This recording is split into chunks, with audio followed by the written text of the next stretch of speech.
দীর্ঘ সংকট আর অস্থিরতা পেরিয়ে আবারও নির্বাচনের পথে বাংলাদেশ। আগামীকাল অনুষ্ঠিত হতে যাচ্ছে ত্রয়োদশ জাতীয় সংসদ নির্বাচন ও গণভোট। তবে বিগত কয়েকটি নির্বাচনে তিক্ত অভিজ্ঞতার কারণে জনমনে যে শঙ্কা ও উৎকণ্ঠা ছিল তা দূর করতে এবার কড়া অবস্থানে রয়েছে বাংলাদেশ সেনাবাহিনী। দেশের গণতন্ত্র ফিরিয়ে আনতে এবার মাঠে নেমেছে 1,08,426 জন সশস্ত্র বাহিনীর সদস্য। সেনা সদর স্পষ্ট করে জানিয়েছে, এবার সেনাবাহিনী সম্পূর্ণ নিরপেক্ষভাবে তাদের দায়িত্ব পালন করবে।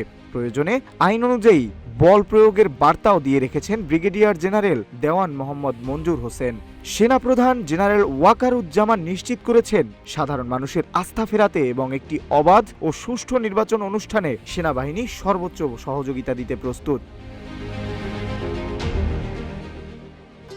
ভবিষ্যৎ হোক নিরাপদ, বিনিয়োগ হোক বিশ্বস্ত, আর আমার পছন্দ সল্ট বে। ওয়েলকাম টু সল্ট বে। বিশ্লেষকরা মনে করছেন, এবারের নির্বাচন সেনাবাহিনীর জন্য নিজেদের পেশাদারিত্ব ও নিরপেক্ষতা প্রমাণের বড় সুযোগ। নির্বাচন ব্যবস্থা সংস্কার কমিশনের সাবেক সদস্য জেসমিন তুলি বলেন, ভোটারদের নির্ভয়ে ভোটকেন্দ্রে যাওয়ার পরিবেশ তৈরিতে সেনাবাহিনীর উপস্থিতি বড় সহায়ক হবে। অন্যদিকে ঢাকা বিশ্ববিদ্যালয়ের শিক্ষক ডক্টর তৌহিদুল হক মনে করেন, এবারের নির্বাচনে সেনাবাহিনীর ভূমিকা অতীতের চেয়ে 3 গুণ বেশি জনবান্ধব।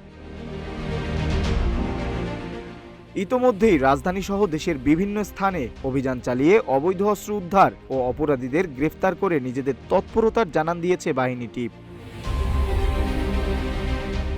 কেন্দ্র দখল, জাল ভোট বা সহিংসতার যে কোনো অপচেষ্টা রুখতে রুলস অফ এঙ্গেজমেন্ট অনুসরণের কঠোর নির্দেশনা দেওয়া হয়েছে। জুলাই বিপ্লব পরবর্তী এই বিশেষ পরিস্থিতিতে দেশের সংকটে শান্তি, শৃঙ্খলা ও গণতন্ত্র ফিরিয়ে আনাই এখন সেনাবাহিনীর মূল লক্ষ্য।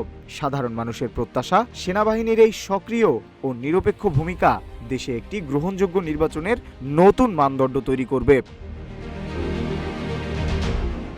নিউজ ডেস্ক, রূপালী বাংলাদেশ।